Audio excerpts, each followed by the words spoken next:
आबादियों पर अंधाधुंध फायरिंग भी हुई। अमलाक और घरों को नुकसान भी पहुंचाया गया। घरों में घुसकर मासूम जानों पर गोलियों की बौछार भी की गई।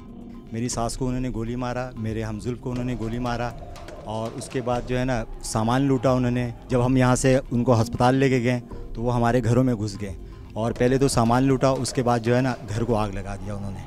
शुरू में तो हफ्ते के शाम को हम लोग सुकून से घर पे बैठे हुए थे। अचानक पता चला कि यहाँ हंगामा लग गया। हम लोग मगरिब तक, उसके बाद फायरिंग शुरू हो गई, सब दौड़ने लगे। तो फिर तो हम लोग यहाँ से भागे, बस सिर्फ बच्चे ही संभाले और भागे, यहाँ से निकल गए। घरों को लूटा और फिर जलाया भी गया। मासूम और निहत्ते अफराद अपनी और अपने बच्चों की जान बचाने की खातिर दूसरे इलाकों में अपने अजीजों के यहाँ पनागुज़ीन भी हुए। हाँ, खाना बदोश के जैसे है, जवान लड़कियों को हटा दिया गया है। लाजमी भाई इज्जत प्यारी है। हम लोग जा रहे हैं गुलशन बिहार की तरफ जा रहे हैं, क्योंकि हम लोग बहुत यहाँ डरे हुए। यहाँ का कोई पता नहीं है किस घड़ी क्या हो जाएगा। ये हमने दुकान छोटा मोटा खोला हुआ था, ये भी सारा लूट लाट के ले गए, सब खत्म हो गया। इतनी बड़ी लाखों की आबादी है, आप यहाँ देखें बिल्कुल हुक आलम है। तोड़ फोड़, जलाओ, घेराव और इतनी फायरिंग हो रही है, इस तरफ से भी हो रही है, इस तरफ से भी, यही दो है। बस अब कौन ले गया? हम तो यहाँ थे, हम तो भागे, जान छोड़ के अपना घर दरवाजे छोड़ छाड़ के भागे। हम तो देखे नहीं कौन लेके चला गया। आखिर ये लोग अपने मकान, कोई भी इतनी सर्दी में अपने मकान छोड़ के दूसरे के पनाह लेने क्यों जाएगा? 2 दिन एल ब्लॉक की साइड में जाकर रहे, फिर वहाँ पे फायरिंग होने लगी, फिर वहाँ से भागे गुलशन बिहार, वहाँ रह रहे। अब यहाँ आए थे घर देखने की क्या हाल है, तब अभी फिर जा रहे। पूरा घर हमारे खाली हो गए, हम बहुत परेशान तंग हो गए। हम बच्चे लोग को पड़े हैं, छोटे छोटे बच्चे लेके। इस तरीके थोड़ी होते कि हमारे बड़े को, हमारे शौहर को मारे, हमारे भाई लोग को मारे, तो हमारी लड़की लोग कहाँ जाएगी?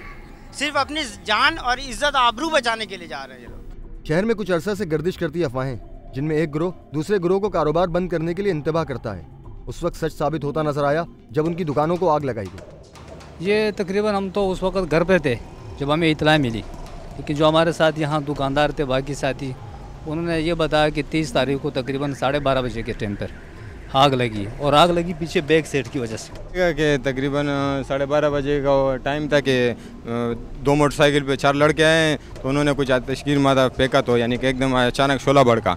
तो पानी मैंने जैसे कूलर डाला पानी, तो अचानक शोला इतना भड़का कि ऊपर छत पे भी आग लगी। तो इस दौरान तो हमने आग बुझाने की कोशिश की, यानी सब दुकानदार इकट्ठे हुए, तो यानी आग पर काबू ना कर पाए।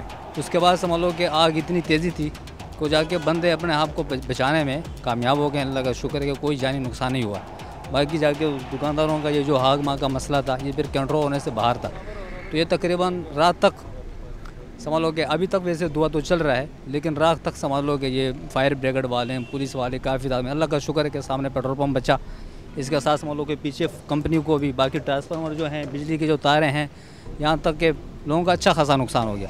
नुकसान तो पूरी मार्केट का या खाली मेरा ये तकरीबन 80 लाख 90-95 लाख रुपए का लगभग मालियत का नुकसान हुआ है। अब पूरी मार्केट का तो यानी करोड़ों से अभाव है। अंदाज़ा लगाया जाए तो तकरीबन 5 करोड़ के करीब होगा, इसलिए कि लकड़ी जो है ना, आज के मार्केट को देखा जाए तो लकड़ी बहुत कीमती चीज़ है, और इसको पूरा करना समझ लो कि हर एक के बस के काम में नहीं। और ये लोग आज से नहीं है, कोई साल 2 साल से नहीं है, तकरीबन सन 80 से बैठे हुए। तो अल्लाह का एहसान है कि इन लोगों की जानें बच गई। नहीं, ना तो हमारा किसी सियासी जमात से ताल्लुक़ है, ना ही किसी यानी कि फिर वरीयत से हमारा ताल्लुक़ है। यानी हम बिजनेसमैन लोग हैं, कारोबारी लोग हैं, कारोबार करते हैं, यानी कि 35-30 साल से ये कारोबार कर रहे हैं। ना किसी से पहले कोई दुश्मनी है, ना आज तो कोई ऐसा वाक़या है कि किसी ने धमकी दी हो। शरपसंदों की बस यहाँ ना हुई, और 4 दिन से ज़ायद जारी रहने वाले फसादात में पहले दिन 9 अफराद हलाक हुए। 30 नवंबर को हालात मज़ीद ख़राब हुए और 15 अफराद जाँ बहक हुए। 1 दिसंबर को 16 अफराद की हलाकत हुई। यूं चौथे दिन कुल मिलाकर फसादात में 50 के लगभग हलाकतें हुई। जाँ बहक होने वाले तकरीबन सभी अफराद नामालूम शरपसंदों की गोलियों का निशाना बने। जख्मी होने वाले अफराद कहीं पथराव का निशाना बने, किसी को लाठियों और डंडों के वार करके जख्मी किया गया, और कुछ अफराद को ब्लेड के जरिए जिस्म पर कट भी लगाए गए, जबकि बाकी अफराद अंधाधुंध फायरिंग के नतीजे में जख्मी हुए।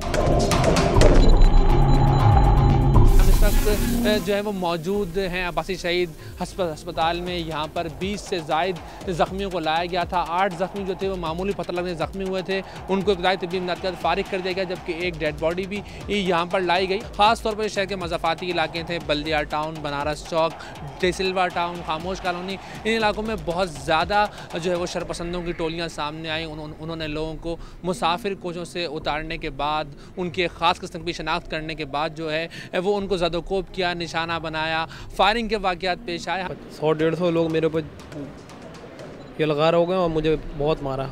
मेरे पीठ पे ब्लॉक है मारी, बहुत बड़ी बड़ी बीटें मारी। उसके बाद फिर कपड़े वपड़े सब उतर गए थे।